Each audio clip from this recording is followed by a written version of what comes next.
Hello, everyone. Welcome to the Hustle Podcast, where we bring on guest entrepreneurs to talk about their hustle. This morning, it's Saturday, we've got Jack Sands in the building. Jack, Thank you for being with us. Yes. You guys are very welcome. Thank you. We appreciate your time. Yeah. Why don't we just start with a little bit of an intro for you, who you are, and why you're in the room with us this morning. Yeah. Name is Jack Sands. I'm a serial entrepreneur. Started a lot of companies throughout my life. First one was 17 years old, I guess you'd say. It was a seal coating business, and it was called Captain Jack's. Captain Jack's. Captain Jack's. So I built I started out by, like everybody does, I had a business card, but I had actually never seal coated a driveway before. Oh, yeah? Yeah, so I had flyers, and I got a bunch of business, and then my dad had to come out and help me do the seal coating because I didn't know how to do it, right? Yeah. So that was, the beginning of my journey, and since then, I've had just countless business ideas that I've developed and went and got a URL. I probably have 30 URLs at this point in time. And there was about 10 significant companies that I had, and of those 10, 4 landed, right? Yeah. So 6 of them, I don't want to say failed because you don't really ever fail. That just didn't work out, but I learned a lot. And the 4 that went well, I ended up securing investment for. They were profitable. I grew them. And then exited profitably for everybody. And so my most recent company was a AI tech company in the SaaS space, and exited in December and started consulting. Congratulations. Thank you. Good job. Thank you. Good job. Thank you. Was that V-Force? No, it was actually Interact. Okay. Yeah. The sales platform. Yeah, sales enablement. So, Gotcha. Yeah. Cool. So you talk about starting your journey at 17. I think that's really interesting. And I think a lot of people enter into their journey at different stages. Yeah. From 17 to now, has there been points of your life where you've stepped out of the journey or taken a left or right step into something else and then came back into it? And what has that been like for you? Or has it just been a sprint, ever since 17? Yeah, it's, I did step out.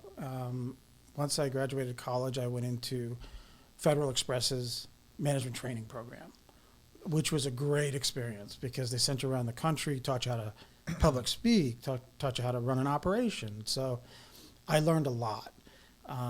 And what was really interesting about that is at the end, you had to go sit in front of a panel of people down in Memphis, right? And they give you an idea, you leave the room, you have to come back and do a presentation, right? So I passed. Came back, and the general manager of the facility said, "Hey, Jack, you passed. You're good. What do you want to do in the Federal Express?" And I said, "Sales." That was me. Yeah. And she said, "No, Jack, don't do that." She's like, sales is one thing. She's like, "You're a strategist. That's what you are." And it's to this day that really sticks with me, and that kind of drives everything I do because let's just face it, sales is strategy. Yeah. And so I went into sales because that's where the money was. Yeah. And what's happening is when you're in sales, it's a lot like being an entrepreneur where if you can sell and you're making money for the company, they let you do whatever you want. Right? Yeah. Nobody's going to tell you what to do. Yeah. Right? Very fair point. Yeah. And as I started to work for companies, sometimes I made as much as the VPs, and that kind of came in, when as I went. So I liked that, but it wasn't enough for me. Right. Yeah. Yeah, it wasn't enough for me. I can totally understand that, with the little bit of sales experience that I've had in the professional workspace. There's been success, but I've always been so curious about all of the other elements of the business that work into the mix and influence sales. Yeah. And so, I've worked digital marketing roles as well, and I've always been so curious about how it all works together. Yeah.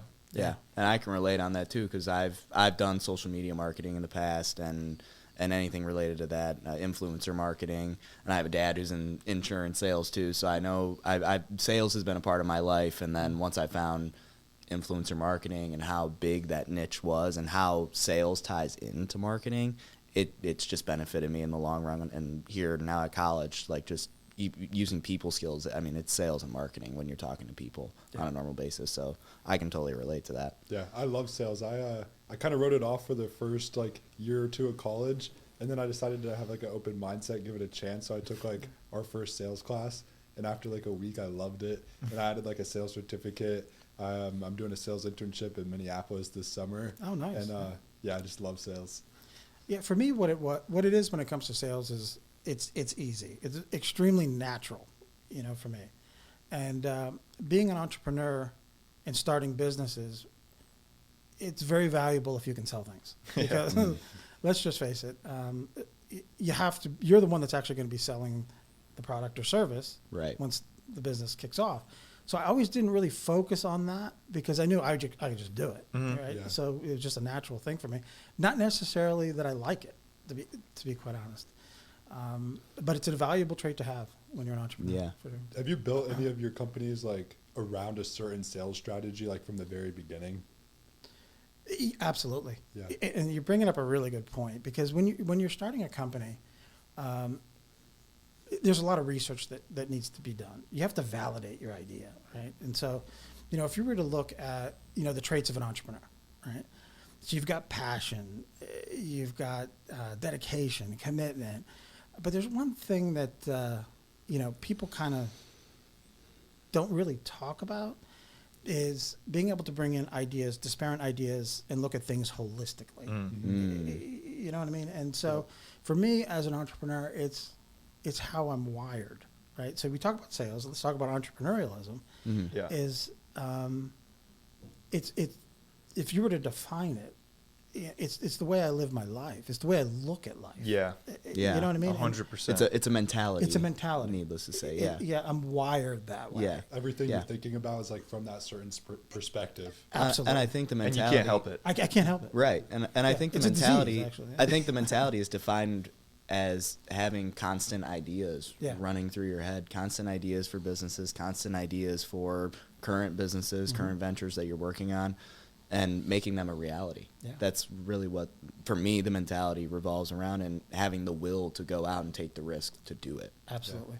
The Me and- risk is big. Me and Trevor got into one of these late night talks last night about like what gives someone like a business mindset. Like, some people are just like they have a business mindset. They look at everything from a business perspective. I can And relate to that. I think like engulfing yourself with like surrounding everything in your life with like business is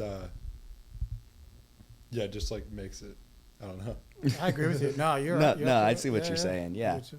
I mean, it takes a lot to, just in my journey, and I'm still starting out at 20 years old, what I found so far is it takes time. And you have to, if you put in the time, you're going to get the output of it. You're going to get what you worked for. I agree. That's what I've found so far in my journey. So just keep working hard, work your ass off, and keep doing it is my mentality every single day that I wake up now. Just keep going, no matter what. So, Jack, we talk about the entrepreneur having that passion, that innate drive, sort of that inherent like sixth sense to have that holistic picture and stay curious about how everything works together. Talk about how you've been able to identify problems in the market, do that primary market research to Yeah. identify an opportunity, and how you're able to conceptualize and figure out, yes, this is something worth solving. That's a really good question. You said a word, curiosity.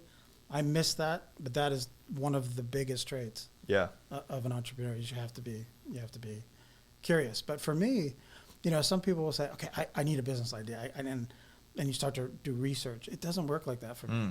It just comes. There's something that happens. Just like that. Yeah, well, I'll see something, Okay. or I'll be doing research, or I'll be on a website, and then all of a sudden I'll say, something's missing. Yeah. And that's how it starts. Yeah. You know, Yeah. so for somebody to say to me, okay, Jack, I need a business idea, I can't do that. Yeah. Right. It doesn't work that way for me. I have Like to- you gotta look for the gaps in Yeah. specific markets, and then it clicks with you like Is that. it, Yeah. You're not Okay. like specifically looking for it, but No. you're just like always curious. So Yeah. those There you ideas go, are always curious. coming. Like Right. you're working on something else, and those the ideas are coming. That's exactly what happens. Speaking of curiosity, I'm curious, do you have like an archive of all of these different things that you've came across? You're like, that could need a fix. Yeah. This could be solved. It's in the file I'm cabinet sure somewhere. 40 million other people are having this problem, Yeah. but you're leading your own company. Yeah. So it's like, how do you manage that curiosity and that burning desire to solve all these problems that you're uncovering? Well, I think what it is for me is that I go through the same exact process every time. Okay, so all of a sudden I see something, I like it, it's an idea, but an idea is just that, it's an idea. And I love working an idea. There's nothing better than it, right? And then I go through validation. And as I go through that process, I'm just as happy when I figure out I can't do it or it's not a good business idea as how I feel when it is a good business idea. Because, as I said to you before, it's a disease to me. It's a curse. Yeah. And I think about it all the time, night. And then I used to have, notes next to my bed, Yes. a little place, and I'd wake up in the middle of the night and write something down. Yeah. Now I have my phone and I record myself and AI translates it and Yeah. Yeah. all that fun stuff. But it's that validation, and I think people miss that, is they get wrapped up in doing it and then immediately they go get a website and immediately they go get a logo and they the thing I focus on most is selling it right at the beginning. Is there a market? And so something called a first mover. Right? Yes. Yeah. And so that's great, right? Nobody else is doing it, right? But the problem is that's very high risk because there's no established market. Yep. There's no Exactly. data to draw from, right? So it becomes very risky to do it. Also, the competitors are just going to assume what you're going to do, what you're doing eventually. Yeah. And so sometimes it's not. People always think I got to get something completely not being done and create a new industry. That's not it. Also, you have to think about what is this going to cost, because no matter what you do, let's face it. We were talking before about free tools. There's a lot of free tools out there, but you're going to need money Yeah. to do it. Cash is king. It is, and it's okay to go to friends and family. Yeah. I've done it. Yeah, so talk about that because I think a lot of our audience has ideas or is at the very beginning of a new journey for them, a new opportunity Some of them may not even know how to start. that or they're how to trying even to build navigate it. out. And, certainly there's resources for students that want to start businesses, but still they're limited. So talk about the conversations you've had with family. How do you, is it more sales focused? Is it more personal focused? I'm really curious about your interactions with the family and trying to help fundraise a new opportunity. Yeah, that's actually a very, very good question, because when you're asking for money from family, that's a difficult conversation sometimes, right? And so that comes into, you got to do your homework before you go talk to them. Yeah. Don't just go and make it personal. Yeah. Right. Show that you're knowledgeable in the topic. Exactly. Have numbers. Have numbers. And show that they're going to get a return on their investment. And show them all the work you've done leading up to coming up and having that conversation. Right. Right. Don't play the "I'm your son" card. Yeah. Yeah. Yeah. It just, because then you're putting them in a very awkward position, Yeah. and you have to treat them like they're an investor Yeah. and show them exactly what you're going to do and what type of investment you have. Got to sell them. You got to sell them. Got to sell them. You got to sell Yeah. them. Have you found that getting capital, like raising capital for family, has been cheaper? Because we were taught that in our business classes, like friends and family can be like one of the cheapest ways to raise capital. It is, and most people do it that way. So when you talk about bootstrapping, Yeah. and so once you get to that point where you start getting venture capital, that's a whole different animal. Yeah. Yeah. It's a completely different animal, but it's in general the same process, right? Yeah. Because you have to demonstrate that, people don't invest in a business idea. From what I'm finding, they invest in people. Yeah. So my most recent company, I brought in, my Schedule A was $1 million, which was great, right? But this was pre-seed, so there's no revenue. Yeah. So when you're pre-seed, it's extremely difficult to get venture capital or Yeah. angel investment. For sure. You have to show some sort of, return. But I was only able to do that because I've had 4 successful companies, Yeah. right? And so, but yeah, don't shy away. And also, you have to be conscious of things where you go out and get a credit card and you tap it out. Don't do that. Don't do that. Or once you have a house, you take out a second mortgage. Don't do anything that's going to affect your family. Period. Yeah. Just walk away. Go get a job. Yeah. Period.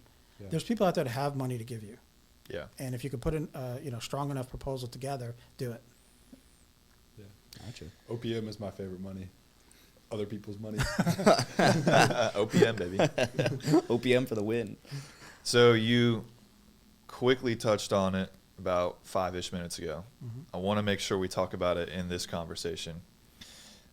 You've been at the forefront of AI. Oh, listen, when he showed me the agenda last night, my eyes just lit up because AI is on my mind right now. So a It's a little good bit thing. a little bit of context. I have so many questions about it. You may have seen that Ohio University just held their first AI symposium. So they brought in really big people in AI Cool. that are working all over the world, and they gave speeches and seminars and had workshops, and it was really successful and opened a lot of people's eyes. And so the buzz around AI here is still brewing. Yeah. After in the wake of a couple days past that event.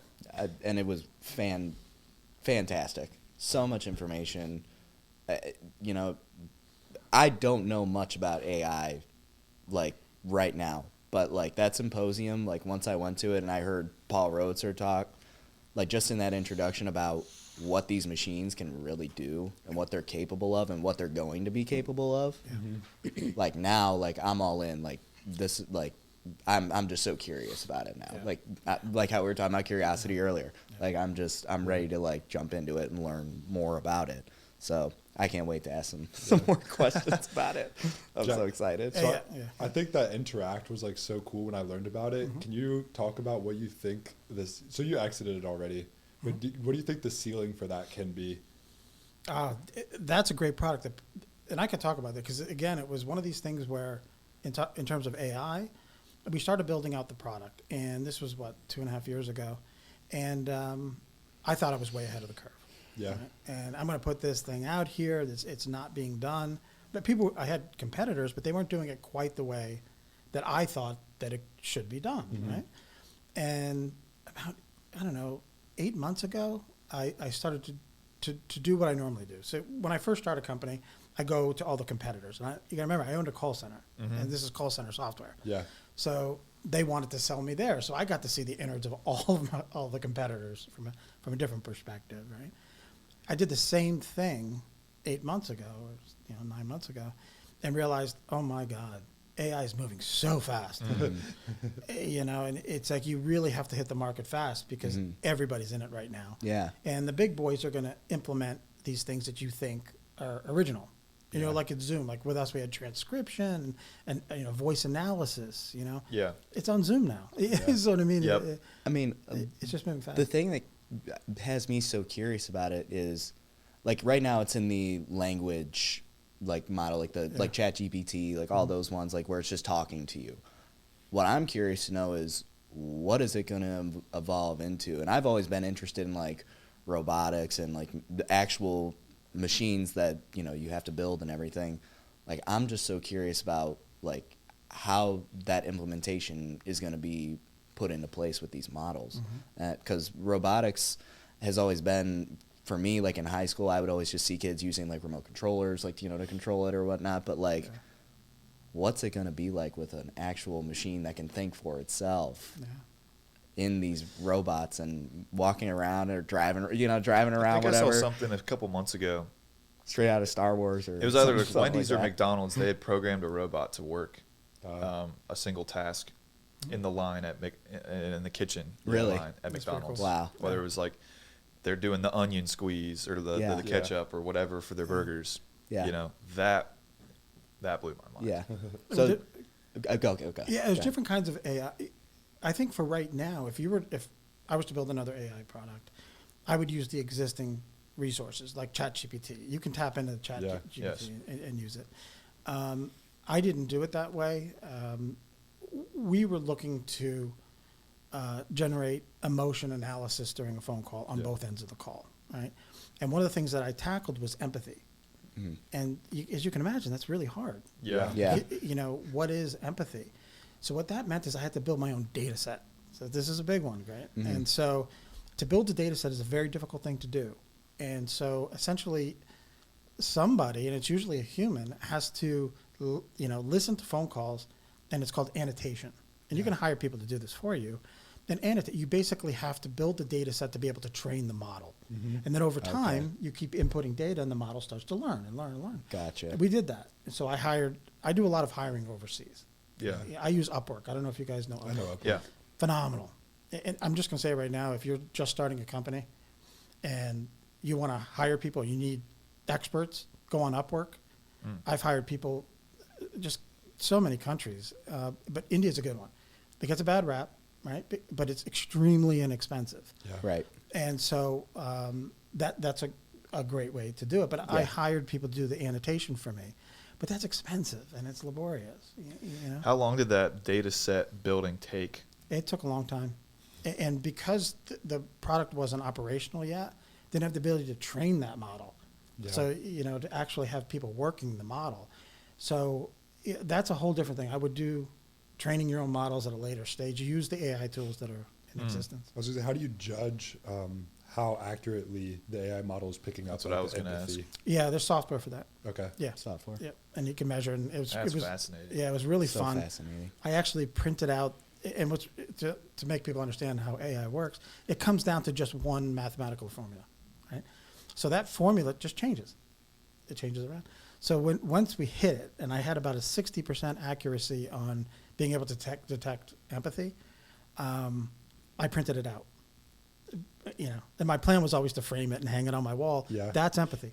It's just a line of code. Wow. That is, yeah. So, okay, so just Wow. to back up a couple pegs, like I'm so interested in this, but so like for somebody who's 20 years old and is just starting out as an entrepreneur who's looking to get into some different industries, and really, for me personally, I'm taking this time to like learn as much as I can about just anything business related, anything engineering related, because one thing that I've noticed here at college is that there's a lot of great entrepreneur kids here who understand the business side of starting it, but they don't understand, like, if they want an actual product, they need to have some engineering skills and some of those hands-on skills.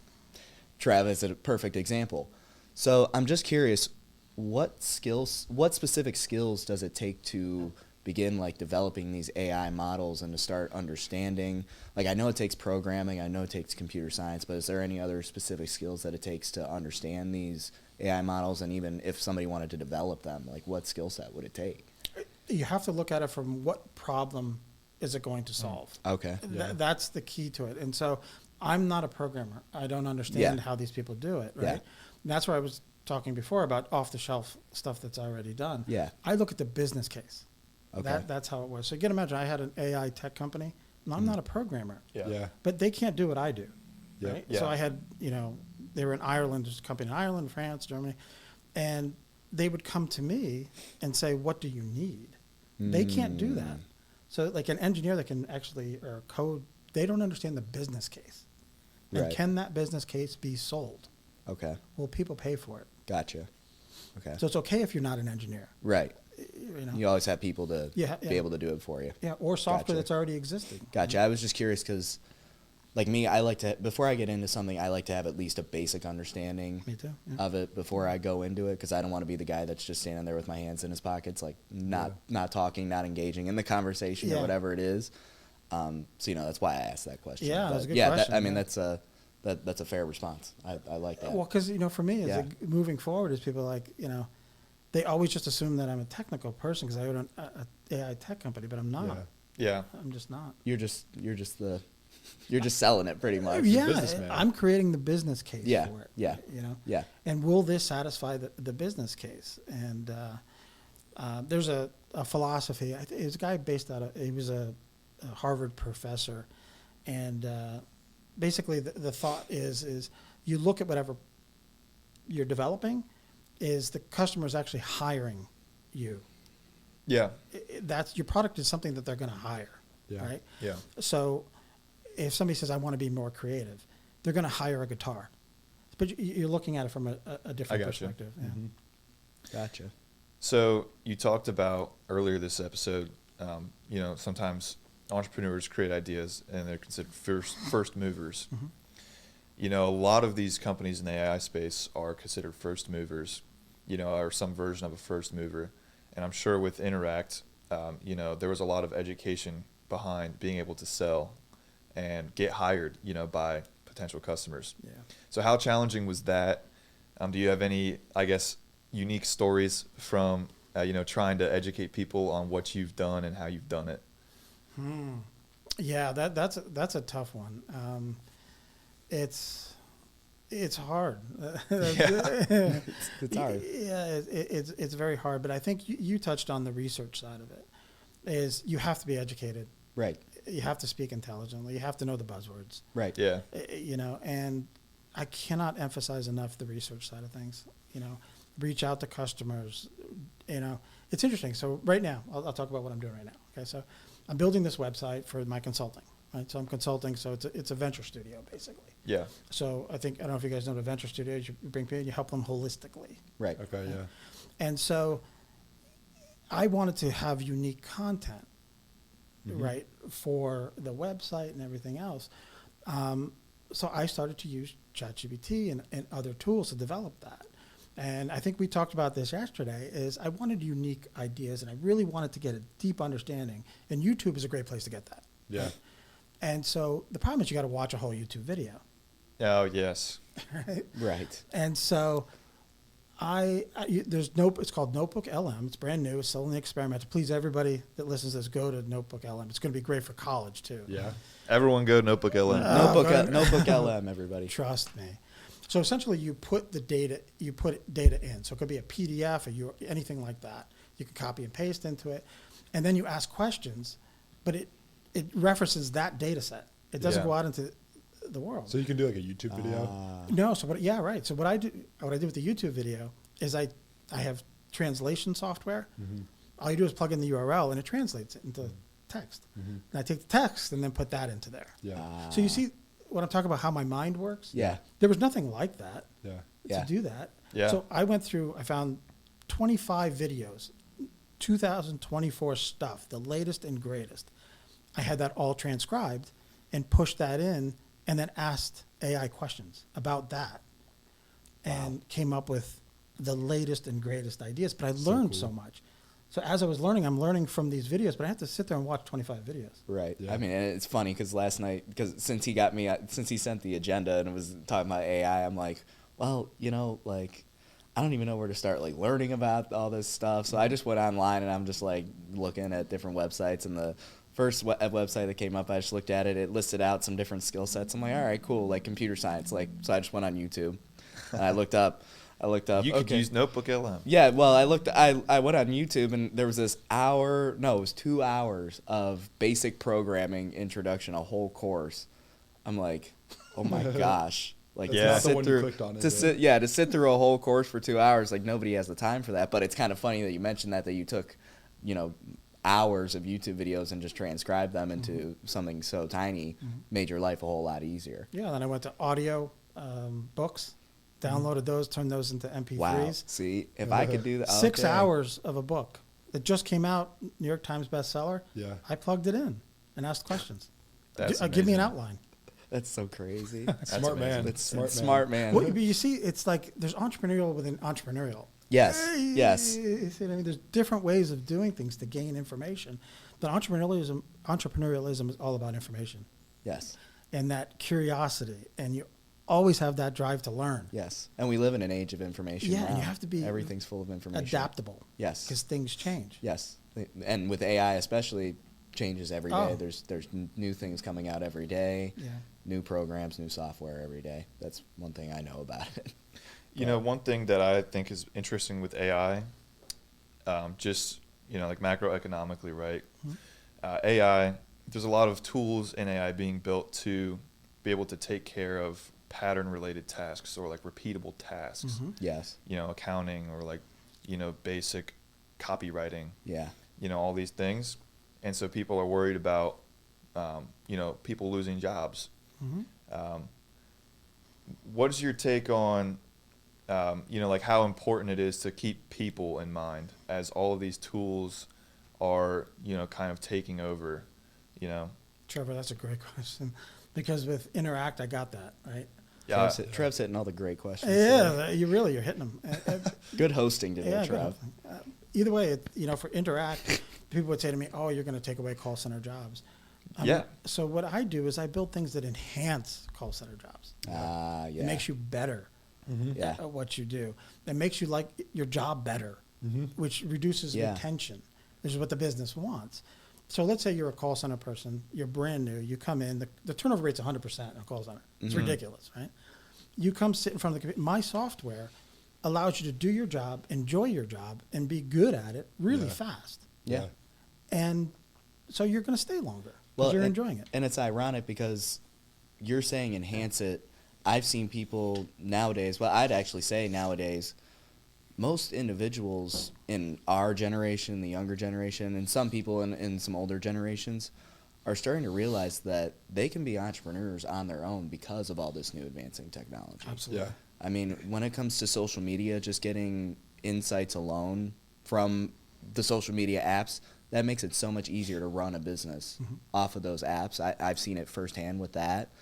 And I just know a lot of people that are individually working on their own projects without having to rely on a team. I personally, I believe teamwork's key, but I mean, they're working on it without a team. They're using AI and all this new technology that's out there today to their advantage to work for themselves. Yeah. So they don't have to worry about going to work for a call center or a 9-to-5 job because they're just doing it for themselves. But it's interesting that you brought up the enhancement part of it because I've seen that side of it too. Right. Yeah, It's I think interesting. I think that's the right way to think about it. To Trevor's point about like people talk about AI taking away jobs, I think the better way to look at it is that we can use this technology to level up like the advancement of society and using that Allow to- people to do what they actually Yeah. want to aspire to do Yeah. because that's ultimately what most of the people that I've seen who are starting their own companies is doing. They're doing it to do what they want to do and using it to their advantage, their own personal advantage. So when I see people on YouTube who are like, "Oh yeah,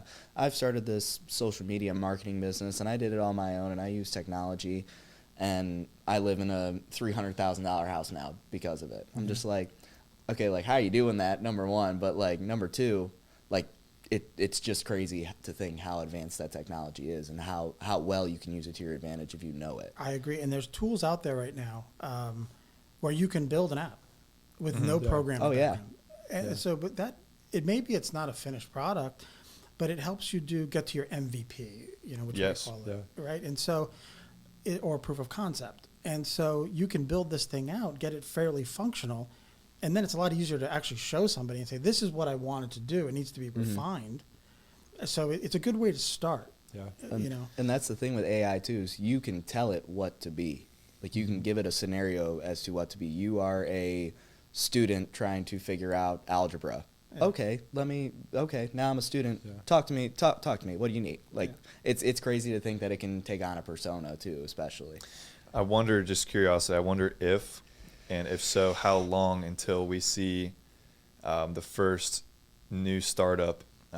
It's only one person. Everything else is AI. And it's like the first single person startup to get like a seed round. Dude, I'm or a telling Series you, A. I would say it's coming 2 pretty years, fast. 3 years? Yeah, it's coming fast. You know, like how long until one of these single person companies get into Y Combinator? Yeah, or that's why something like after that? the symposium on Monday or whatever, or on Wednesday, I mean, like, I'm just like, okay, like, this is something that you got to learn now, like, because it just opened my mind as to how important it was. I knew AI was important before and that it was going to be the future, but now seeing how advanced these models are getting just within the span of 6 months. It's remarkable. Like Paul showed, and you were in that intro conference, right, with Paul? Or Yep. were you not? Yeah, okay, you were in there. So you saw the images that he was showing. Like, that was over a period of 6 months, and it was from, like, a little bit of a disfigured person all the way to a detailed person with, water on their face. Like, it was just a lot of detail. I'm just like, this is crazy. Well, as I'm doing my research now, to come back what you're saying is that I'm only pulling videos that are a month old.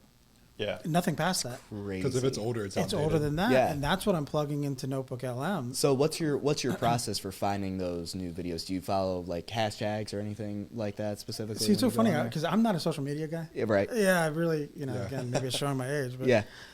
for me, it's just I just go to YouTube and type in, SEO 2024. Yeah. I mean, I can't emphasize. I did want to touch on SEO. Yes, and I could talk about that because SEO, if you want to talk about something you need to learn in school, is learn about digital marketing as it relates to SEO or SEM Okay. or content, or any Okay. of those types of things, because SEO is like any other type of marketing. There's no answer. It's A/B testing, constant A/B testing. Something like SEMrush. I don't know if you've ever heard of SEMrush, Yeah. but a great tool, something that I use. It's not Okay. free. But, There's so many tools out there now. Yes. oh my God. It but is unbelievable. It is, but the great thing about it is back in the day, if you want to analyze your customer, how do you do that? Right. Now, you go into something like SEMrush or even, I think Google Analytics is free. You can do It some of is. those things. I think there is a paid version, Is there- but there's a free version too. That's pretty good. Well, yeah, tell me how great it is to be able to go in and say, these are all my competitors, right? These are all the keywords they're using, right? Yeah. To place Yeah, I was them. just going to say keywords are the big thing, especially in the social media niche, Yeah. because when you use hashtags, if you use those keywords, it betters your algorithm output for your post or whatever it is that you're posting. It tells you how many backlinks they have. Yep. And then who the backlinks are. Mm-hmm. So you can actually reach out to those people that they have their backlinks. Gives you a playbook. Yeah. It gives you a complete playbook on what your competitors are doing Yes. to get on the SERM, right? The first page. Kind of reverse engineering the algorithm to figure out how to best use it. That's exactly what those tools do. Yeah. Mm-hmm. And when it comes to content, that's another big one, is that how the Google algorithm works is it's looking for unique and good content. I know that when I titled this Yeah. episode and I mentioned artificial intelligence, sales, whatever else that we talk about today, I know that they're going to be using that to plug it to the right people who are genuinely interested in that, who have an interest in it, want to advance themselves in it. I mean, it's just crazy how that algorithm works. It is crazy. And you can get penalized really easily. So Yes. you figure, you could come up and put the same keyword 100 times on your Yes. homepage. You're going to get penalized. Yes. It can tell that you did that. Because they want you to be unique. Absolutely. Yeah. And one of the techniques that I use, it's called the pillar approach. And so you have your basic main idea, right? It's the core idea. So like for me, it would be, SaaS venture studio. Yeah. Right? Is the main idea. And then you have subsequent clusters. And you can do this in SEMrush. You can figure out clusters. And those are similar ideas, right? And then you have another cluster on top of that. Yes. What happens is that they go from one to the next, all pointing to your pillar. Yeah. And so it's the same kind of concept as a backlink, is where now the algorithm, Google's, is going to look and say, wow, this one article on SaaS venture is really good because there's 50 backlinks to it. Yeah. And then that main pillar is going to your is on your website. So now my mind is just going 100 miles an hour because we've talked about AI, and now we're getting into SEO, and we've talked about how AI is, just migrating into all these different areas. Yeah. Take any platform, for example, YouTube. Let's just take YouTube, for example, because all like Instagram and Facebook, like Google search, they all have their own algorithm for the way, based on the way that their users behave. I would say Facebook and Instagram are similar because they're both Meta owned and owned by Facebook and all that. But what are the chances that there's AI models being built right now that are learning specifically the YouTube algorithm or the Facebook or Instagram algorithm, and then making that into a tool that can build a website that's perfect for SEO, for SaaS ventures space, for Google algorithm?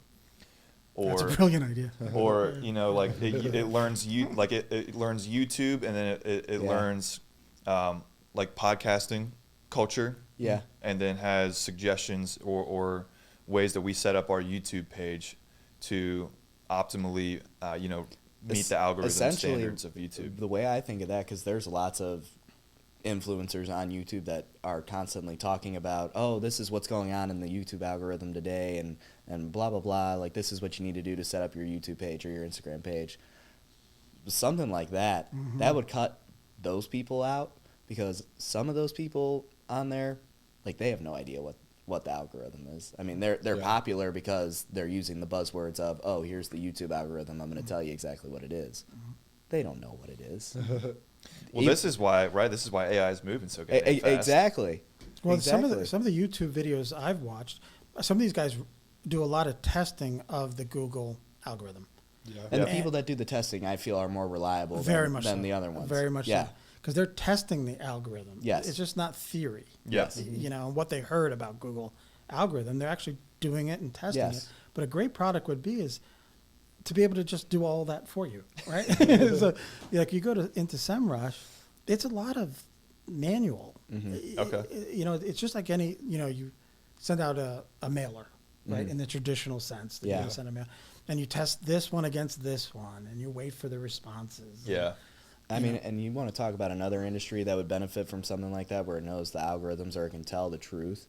Not that it relates to AI or anything. I mean, AI is in this industry, but like e-commerce, like there's a lot of fraudulent stuff being put out about. I mean, that space is so saturated now, but like back then, like, yeah, you could trust it a little bit more because it wasn't as saturated about 10 years ago. But nowadays, it's so saturated and it's so full of people that are spreading misinformation. Like one person's telling you to do one thing with your website, the other person's telling you to do another, and then it just doesn't add up. And that's what gets it so confusing, because I've tried my hand at e-commerce, and I've just gotten so confused because a lot of the sources just aren't reliable. Yeah. So to Trev's point with that AI idea, like if there was that would clean up e-commerce tremendously. Hey man, take it and run with it. Listen, like it's amazing to think like what these machines can do and how much they could really clean up in some of these industries, because like just like I said, e-commerce is bad when it comes to that stuff. Well, it's funny, you talked about an idea and go ahead and run with it. Yeah. Going through the consulting that I go through, I had a guy, he's in Ireland, and it's a tech company,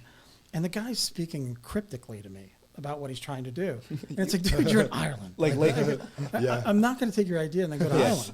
I mean, it's like, so people think that they've got this $1 million idea, and I used to get that all the time. With my company, I built kind of a unique thing. So it was 25 years ago.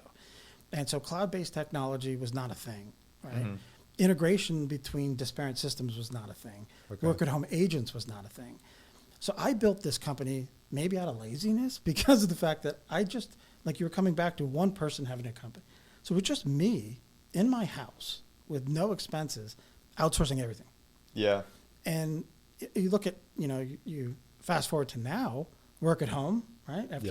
Everybody's like, yeah, this is great. I'm like, yeah, I did it 25 years ago. Been doing this. Yeah, and then integrations between disparate systems, yeah. Well, and speaking of working at home, I mean, just like after the pandemic and everything, we've figured out how to virtually work from home because of the pandemic. If there's one thing beneficial that came out, is that the pandemic taught us how we can work from home and use technology to our advantage. Now that AI is starting to come out, like I could see offices not even needing to be used, just because people can work from home and people can work virtually. Like there's just so many different connections with that I see with it. See, I just got to see just from what you're saying, because it's like, okay, think about that. This is new. Mm-hmm. What can you build that helps people that work from home? Exactly. Yeah.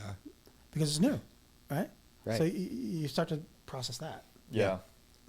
That's when that curiosity. Yeah, kicks right. in. See, like I'm quiet over here because I'm like in my head, I'm like, oh my god, like he's actually right. Like there's an idea there. Yeah, that's the seed, and then you start to drill down on it. Yeah. So, Jack, you mentioned earlier in this episode that like you had 10 kind of ventures and 4 of them hit the ground and were successful, and 6 were kind of learning experiences. Mm-hmm. Which of those 6 do you think would benefit most from like modern AI technology?